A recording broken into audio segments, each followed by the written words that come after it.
Nosotros le vamos a hablar un poco acerca del capítulo tercero de los derechos de la libertad.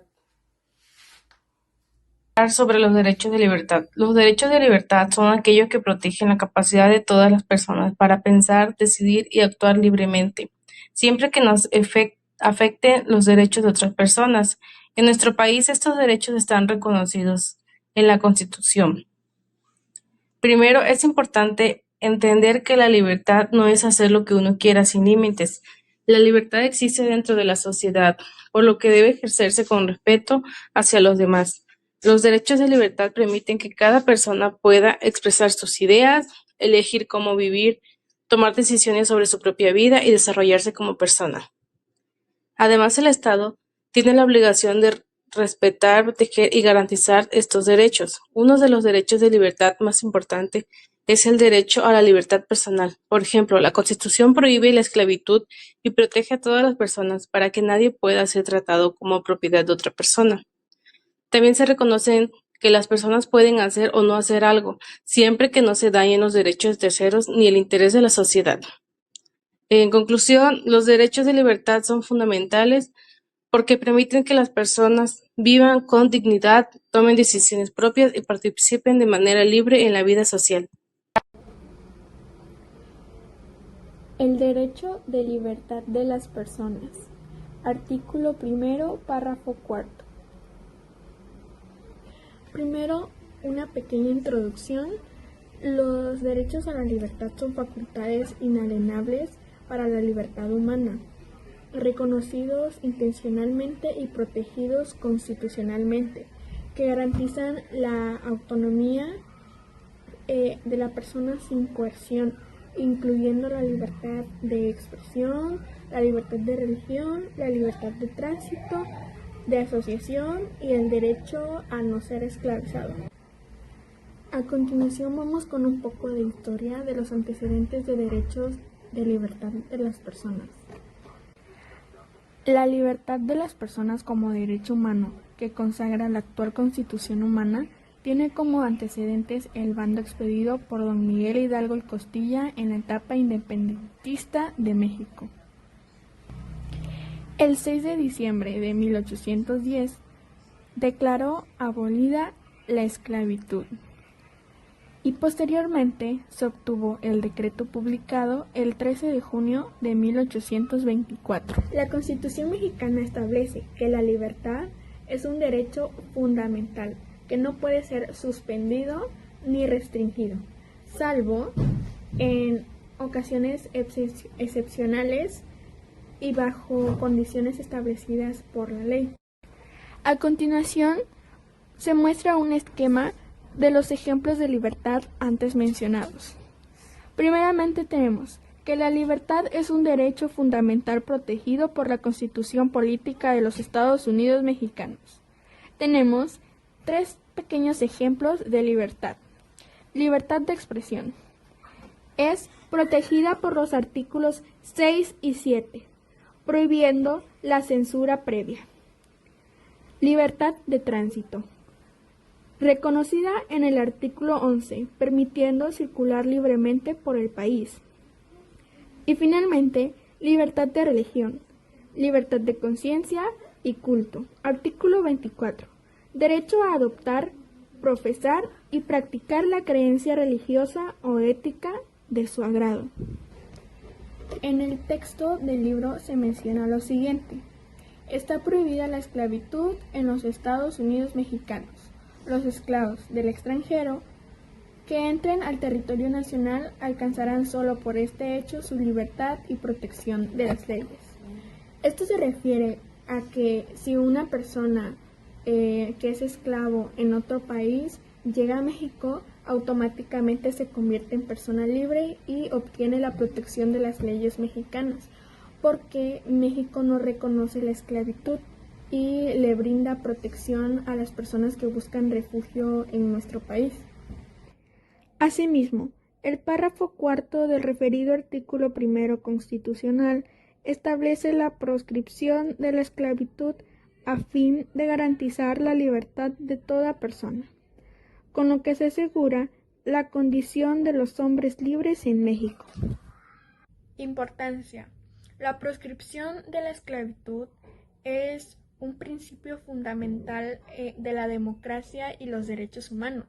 Es un recordatorio de la importancia de proteger los derechos humanos y prevenir la explotación y la opresión. Nos demuestra cómo la abolición de la esclavitud en México de 1829 fue un antecedente muy importante y su relación con los artículos 1 y 15 de la Constitución Mexicana, Política de los Estados Unidos Mexicanos, de la importancia de la libertad en nuestro país. En segundo tema tenemos los particulares para impartir educación establecido en el artículo 3 constitucional. El artículo número 3 constitucional reconoce varios derechos humanos y uno de ellos es la libertad que tienen los particulares para impartir educación. Esto significa que no solamente el Estado puede ofrecer educación, sino que también los particulares, es decir, personas o instituciones privadas pueden hacerlo.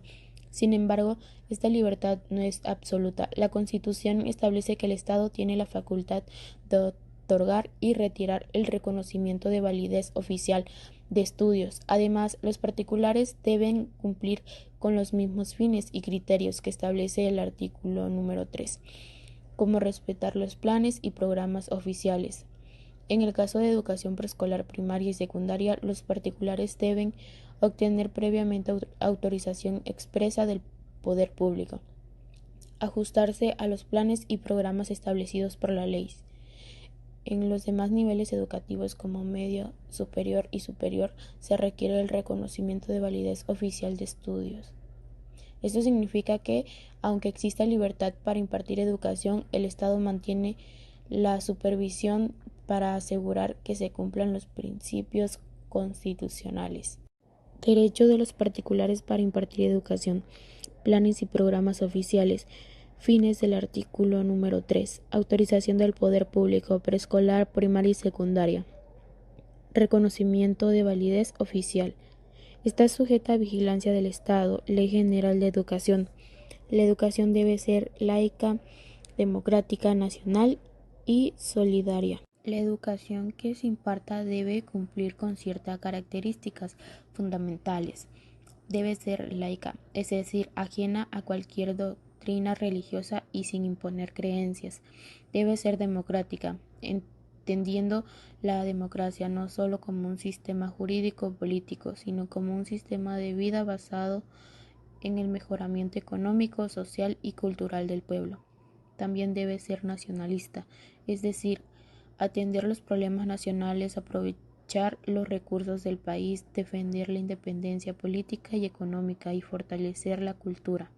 Además, debe ser solidaria, contribuyendo a la mejor convivencia humana. El derecho de libertad de cátedra en la educación superior, artículo número 3. La libertad de cátedra implica que los docentes puedan investigar, enseñar y debatir ideas sin imposición externa, siempre dentro del marco legal. Sin embargo, aunque exista autonomía, las universidades deben respetar los derechos de los catedráticos y de los alumnos y cumplir con la legislación correspondiente. Libertad de cátedra en educación superior. Artículo número 3. Reconoce autonomía universitaria. Las universidades pueden gobernarse a sí mismas, educar, investigar, difundir cultura, determinar planes y programas. Implica libertad de investigación, libertad de enseñanza, libertad de debate, pero deben respetar la ley, respetar derechos de docentes y alumnos.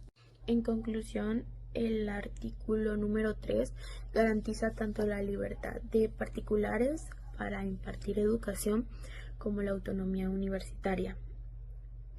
Pero ambas libertades están reguladas por el Estado para asegurar que la educación en México cumpla con principios fundamentales como laicidad, democracia, nacionalismo y solidaridad, garantizando así una educación orientada al desarrollo integral de la sociedad.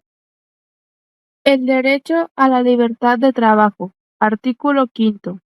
El artículo 5, primer párrafo de la Constitución Federal, consigna el derecho a la libertad de trabajar de que manera textual señala: a ninguna persona podrá impedirse que se dedique a la profesión, industria, comercio o trabajo que le acomode, siendo lícitos.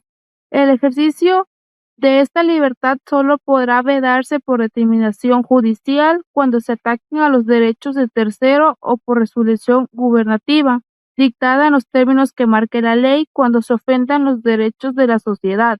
Nadie puede ser privado del producto de su trabajo, sino por la resolución judicial. La aplicación de esta restricción constitucional se puede ilustrar con la pena que establece el artículo 24, inciso 13 del Código Penal Federal, que señala que las penas y medidas de seguridad, entre otras, comprenden inhabilitación, destitución o suspensión de funciones o empleos, lo que permite imponer a la autoridad jurisdiccional la competencia en materia penal, la sanción por inhabilitación, suspensión o privación de funciones o empleos, dentro de ellos el ejercer una profesión o actividad.